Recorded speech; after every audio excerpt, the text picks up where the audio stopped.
P-pop ba tawag doon? It's like a combination of K-pop and people. Diba? Even your outfits, your makeups and so on.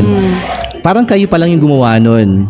I mean, there's also another one, which is SB19, I guess. They're doing that as well. Pero as a band, they were the first in the Philippines. Sino yung nag-isip ng idea na yun? Feeling ko ako.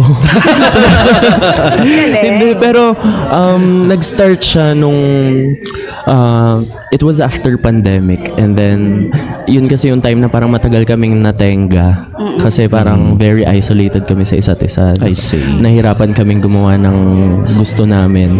And then 2021 yung approaching the new normal. We had this idea, we had this plan to rebrand. Okay. So parang we started working on this EP entitled Patutunguhan, and most of our hit songs are here. Yung songs namin dito, Tingin, Mananatili, Estranghero, Patutunguhan, Wag na lang, and Tataya.